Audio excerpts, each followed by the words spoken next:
Ironically, it was that loss and his lack of aspirations as a mass leader that helped him most 5 years later, when the Congress stunned the country by leading the polls.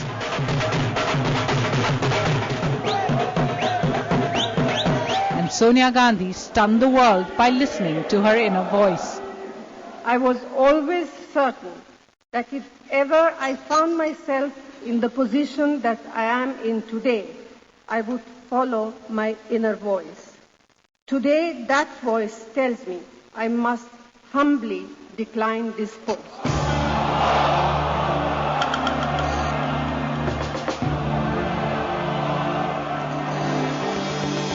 If Sonia didn't want the prime ministerial chair, Singh seemed to desire it even less.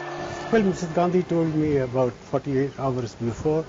I tried to resist that. I tried to argue with her that she was the best person to unify the party. I told her I had my limitations. I also mentioned to her that I had no mass following, but she said no, she has looked around and that responsibility, she said, I will have to undertake. Please remain with us. We need your leadership. It is only under the Prime Ministership. Amidst the mourning by Congress leaders, a small cheer went out for Singh from the middle classes.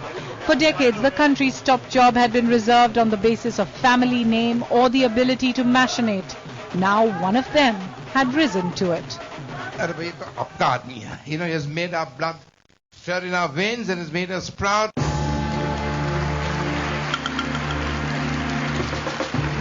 Singh and Sonia gave India a new template for power. The Prime Minister and the party president, the CEO and the chairman of the board, the functionary and the final word. For the first Indian Prime Minister with a PhD, the first Congress coalition government proved quite complicated to lead. To some of us outside the party, the big mystery of his tenure was not that he did not emerge out of Sonia Gandhi's shadow, but he seemed to be overshadowed by literally every minister in his cabinet, who did exactly what they felt like, even though it was known to them that the Prime Minister does not go along with those decisions. Bound hand and foot with demands from 10 Janpat, UPA allies and the left parties, Singh found decision after decision overruled or ignored.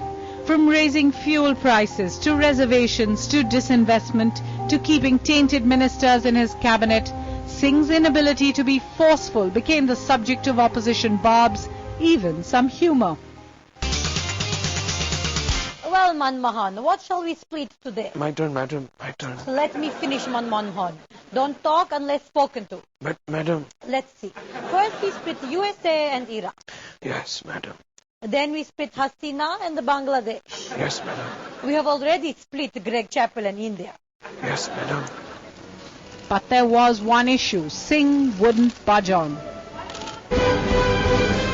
Up ahead, the nuclear sticking point. I was quite clear that if the nuclear deal had not gone through, I would have resigned.